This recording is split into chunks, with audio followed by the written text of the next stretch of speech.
Jim asked me what I thought was a rhetorical question as we were walking along. Is this a typical forest? And one of the things that's nice about, from my perspective, this forest is it's a transition.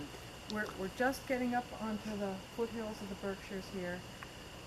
If we went back in time 450 million years or so, these would be very, very, very big mountains, like Himalayan-sized mountains. Right? These are like continents we're crushing together, and this is deep, buried ocean stuff that sort of like, try to think about the ocean crust a little bit like a rug in your house, where when you were a kid and you'd run along and you'd slide on it and it would go buckle, buckle, buckle. That's basically what the ocean crust did as well.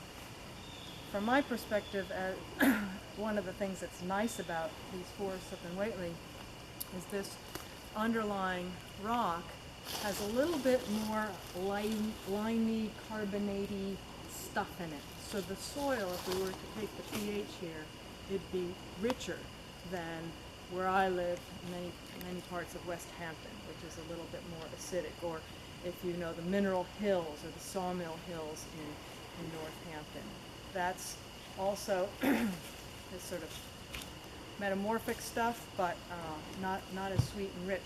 So the vegetation here is a little more diverse, and because we're at this transition between more northern forest and more southern forest, you see this mix where you see oaks, but you also can see some other species like a little bit more yellow birch, and some other things that hobblebush, things that are a little bit more northern. So it's nice. One of the things that's I think really nice, and I'm going to let Reed jump in here, is that they had Tom Wessels come, and many of you hear a lot of nodding. So most of you know, but Tom, he's sort of what we call like a forest detective, looking at the forest forensics and looking at evidence and clues to try and figure out what was happening here 100 years ago, 200 or more years ago. And so, well, we were fortunate to have him here in the fall of 2008. His daughter actually went to Smith, and we were able to get him to come when my students were doing the design for the trail system.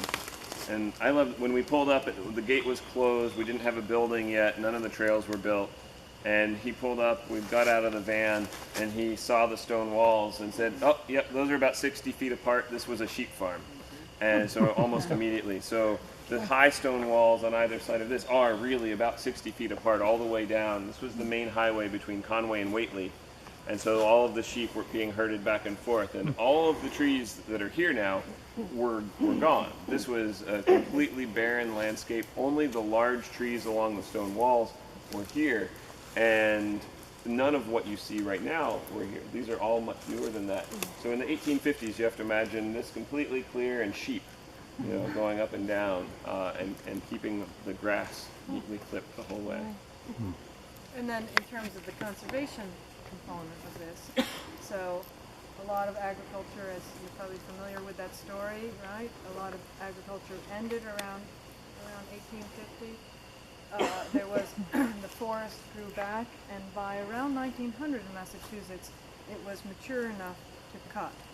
And the extent of cutting in Massachusetts was, in many ways, really the beginning of conservation efforts here in Massachusetts. There were other models. The National Park System had begun in 1870 with the set-aside of Yellowstone. The Adirondacks was 1885.